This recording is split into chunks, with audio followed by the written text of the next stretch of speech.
Hello and welcome. This is the Hall of Fame series by SCFA, Christ University School of Commerce, Finance and Accountancy.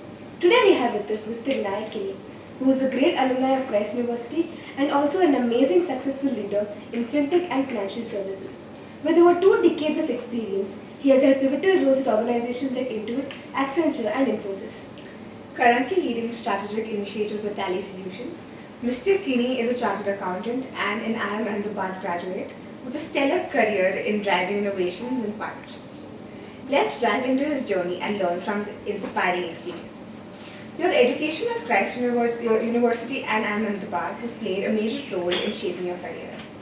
What lessons or experience from both the institutions have stayed with you throughout your journey? Yeah, thanks, Asta. That's a great question to start with. So, Christ University and IIM Ahmedabad, different experiences for sure. Christ University, share with on a lighter note, I was a little bit lucky to get in here. I'd actually applied to a different college in those days, which was slightly better, not today. Today it's a different thing. But I didn't get in there, so I got here, and it turned out to be a really lucky break for me in hindsight. So I'm grateful for the institution.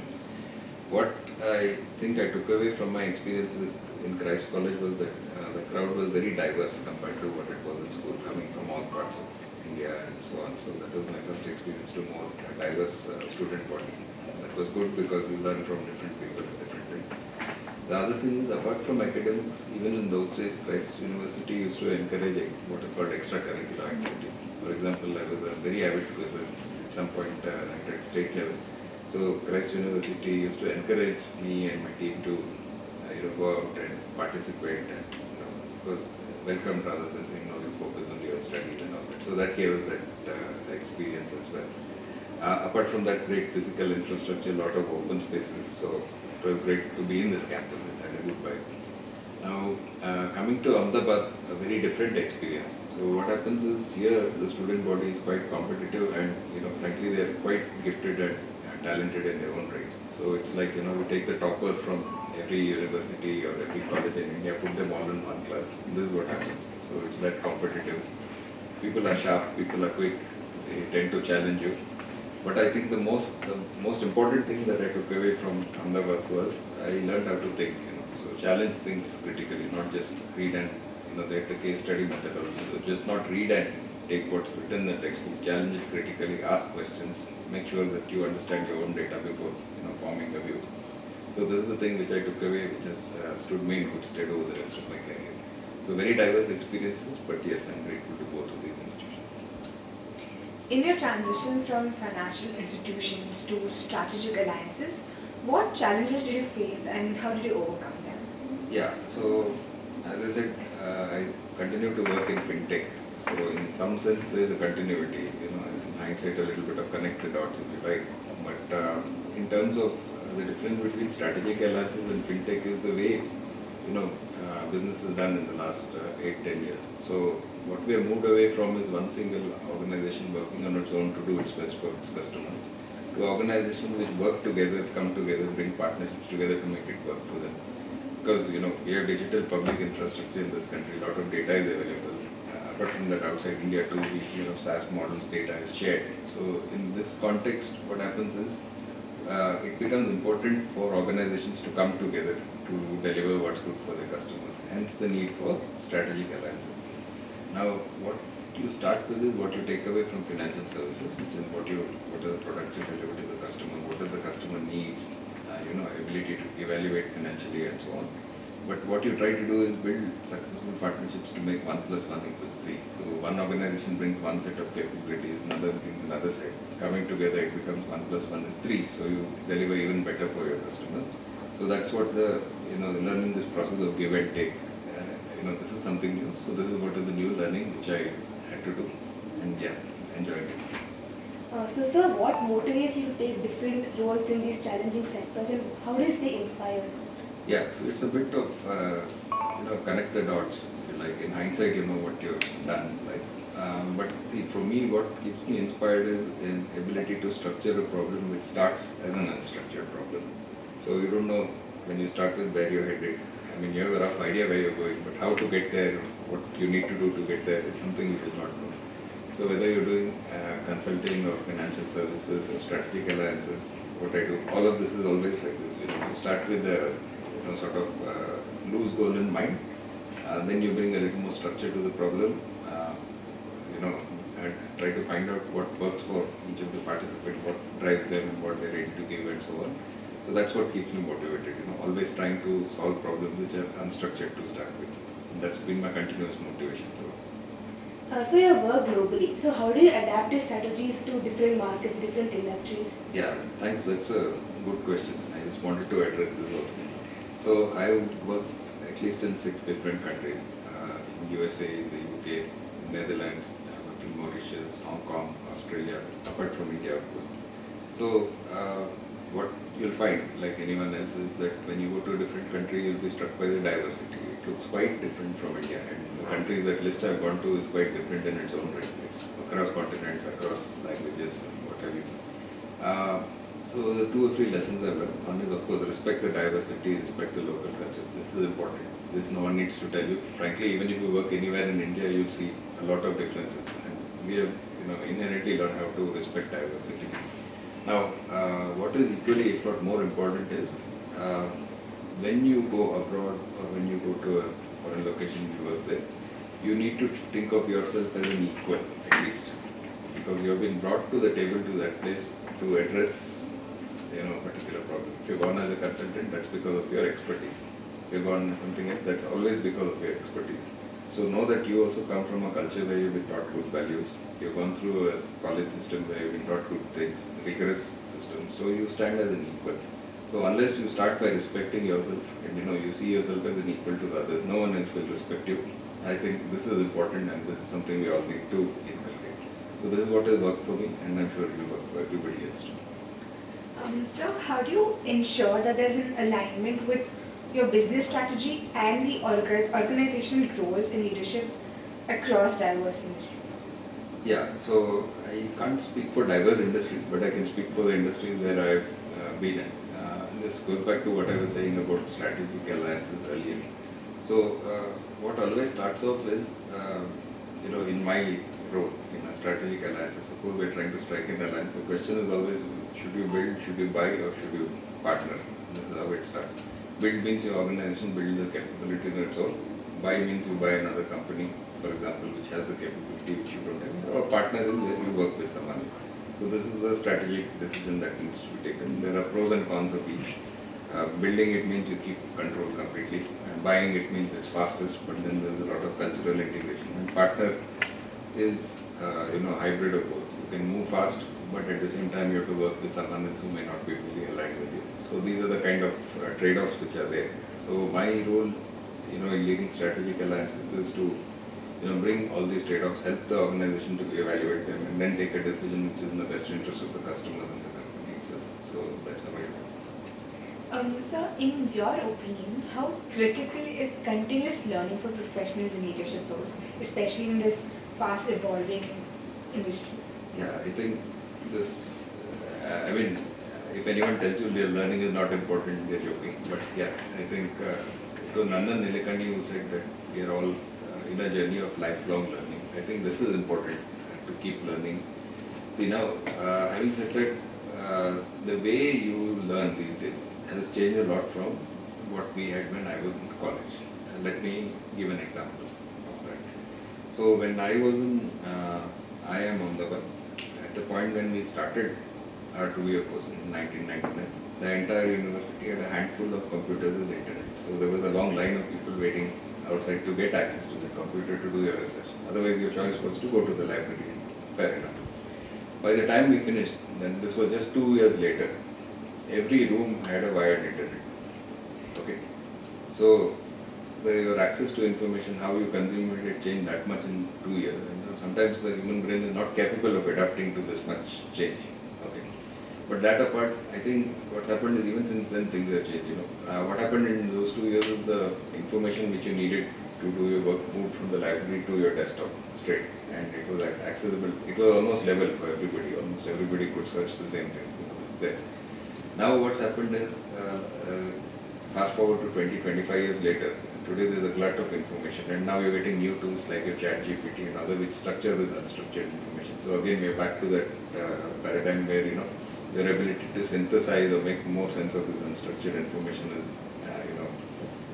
more important than actually accessing the information itself. So what I'm saying is, learning is important. You need to adapt yourself to learn things which, the techniques of learning will keep changing over time is what I would say. Now, having said that, there is one more thing I think which is important. There are some skills which don't change over time, whether 30 years back, whether now, or whether 30 years into the future. For example, the ability to critically think, understand something, then understand the data, and then form your opinion based on the critical thinking, the ability to structure thinking, structured thinking, if A then B then C, a logical process, ability to evaluate the financial implications of what you do. Then another thing which is becoming increasingly important, which sometimes we neglect, is soft skills, because all the hard data is easily available now. Right? So your soft skills are very important in terms of how you get along with people, how you can work with other people. So these kind of things are important. But yeah, to answer your original question, learning is important. But if you're that is a given. But if you're looking for what to learn, I would try to focus on things which don't change over the long term by keeping yourself up to date. So, sir, with AI and technology constantly evolving every day, we changes how even the industries work, how they connect. So, what exactly is the role that AI plays in the future of strategic partnership in financial services? The AI, I think has become pervasive, as I said. But see, again, if you go back in your history, every wave kind of brings change. So, for example, at the point when I graduated, actually just the internet, availability of internet was a new thing. So it said that everything is going to change and so on, or things are going to change and so on. So yes, things change. The way you work changes, the way you consume information changes. But then going back to the earlier point I said, so today in strategic alliances, what happens is two organizations come together to bring the capability which each of them couldn't have put together on its own. So that's there.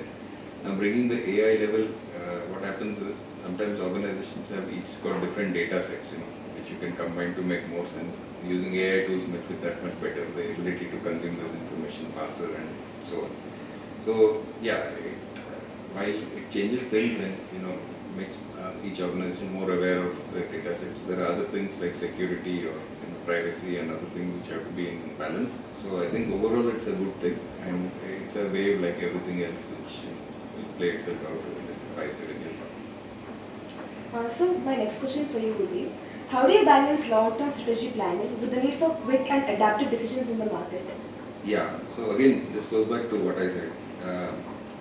What you do is, I think it was Jeff Bezos actually who said this, if you're going to do something, you might as well focus on those things which are not going to change for next 30 years. Right? For example, everybody will still buy groceries because they need to. Okay. So you fix your goals or your guidelines in such a way in long term that which is relatively unchanging. Right? For example, I work in an tally, so an accounting company. The need for accounting will not change. In the next 30 years also you still have to account, even in the next 100 years. But the way you do it will constantly keep evolving. And so while keeping your goal in mind, I think if you anchor your thoughts around the long-term goal, which is relatively unchanging, then your tactics or short-term tactical thinking that can be aligned with that, and that will give you a long-term goal will inform how you work in the short term.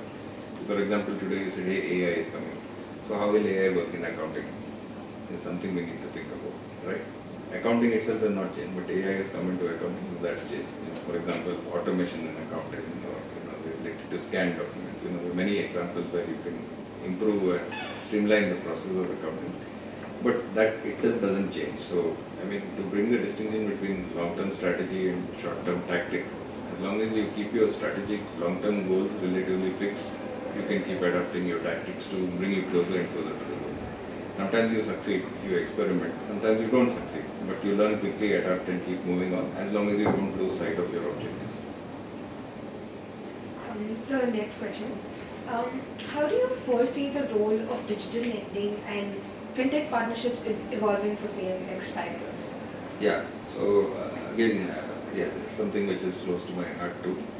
See, I think living in India, from what we're seeing 20 years back to now, I think our digital public infrastructure, starting with Aadhaar and other things, are top notch. So we have access to a lot of data, we have access to a lot of digital public infrastructure which you don't have in other countries.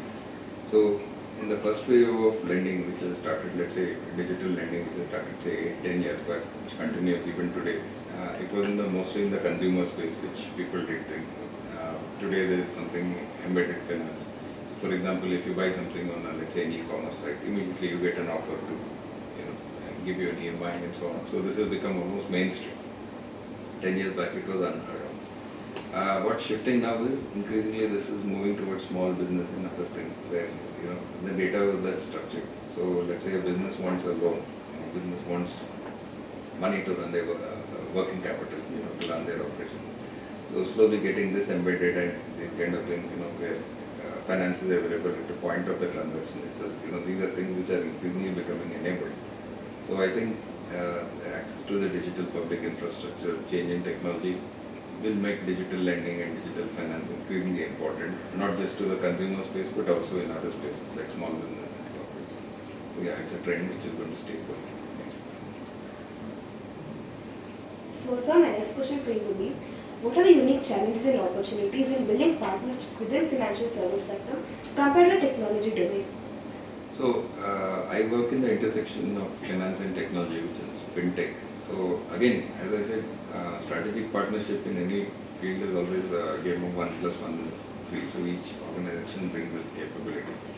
So, what's happened in the recent past 8-10 years is the fintechs, which is technology companies which are also play in finance, they're becoming increasingly important in a scheme of things. They're challenging the way financing is done.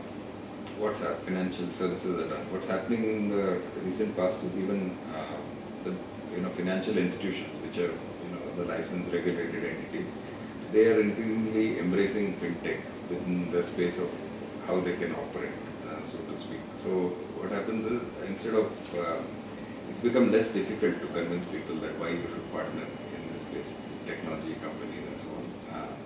But the principles remain the same. Whether what each one brings to the table. One side brings distribution, one side brings the lending capability. How you manage risk, credit underwriting, the technique you use may keep changing, every few years. But then the 4 C's or the principles of lending will never change, no matter how many years forward you go to. So I think it's constantly a search for finding new and better ways of doing things which you already do against those long-term goals. And in partnerships, what is increasingly recognized is that it may not be one organization which does everything. We work with 2, sometimes more than 2 organizations to deliver what the customer needs. So you've been talking about the significance of soft skills. Yes. So how do you mentor your teams to drive innovation and achieve the goals of your organization? Yeah. So again, a good question. So I'm sure nowadays, in your curriculum as well, you've got something which is group activity, instead of individual assignment. Yeah, I can see you're both smiling, so you know what this means. So what's the experience like? In the beginning, nobody, unless you're already friends, nobody is really sure what to do in a group. And even if you're friends, you really don't know how to start dividing the work and so on. So this is where your soft skills, eventually, you figure this out. But this is where a little bit of your soft skills come into play, frankly. Getting people to work, getting people to do what they are good at, and you doing something yourself. So I think getting teams motivated towards aligning them with a common goal is a good starting point. And soft skills are important in the sense that, let me put it this way, there's no one single way of working anymore. You have to adapt to the circumstances. The way we were managed when I was, let's say, starting my career is quite different from how people are managed today. Soft skills have become increasingly important. You need to understand what really motivates a person. In the good old days, they used to say, you're lazy or you do that or whatever. That doesn't work anymore. You have to understand what motivates people, what drives them, make sure it works for them, get them to work together. So all this is, soft skills or people skills become more important. Understanding what drives the other person, adapting your approach depending on the situation, sensing the room, if you like, what people need. These are soft skills, and these have become very extremely important. I mean, there's one thing in some ways, if I could go back and change, I think I would have given more importance to soft skills earlier in my career than I would have done actually. Sir, one last question. If you could give one piece of advice to aspiring leaders in finance and strategy, what would it be? Yeah, actually, it's not really me who should be giving advice to anyone, but I think I'll just resonate with all the things I've said. Basically, I think try to get a clarity of purpose, what motivates you, something as early as possible, and then keep working towards it. Because I said, your techniques keep changing, but as long as your goal is somewhere, in the same direction, you keep moving closer and closer to your goal, and you get better and better at what you do. The other one was what I said 10 seconds back, it was something that I could change early in my career. I wish I would have been more important to soft skills, because the hard skills are important. That there is nothing, this has been important 30 years back, which continue to be important in future, structured thinking, critical thinking, ability to evaluate, to an extent, since we are in commerce, understanding of the commercial landscape, what is a good deal versus what is not, all these are important. But if there's one thing which I would change for myself, as I said earlier, that would be to give more emphasis to soft skills, and I hope you guys take that on board, because we live in a different world from what I started. So this marks the end of the interview, sir. And on that note, on behalf of SCFA's Hall of Fame series, we extend profound gratitude to Mr. Vinayak for coming here and sharing his incredible journey with us. Thank you so much, sir.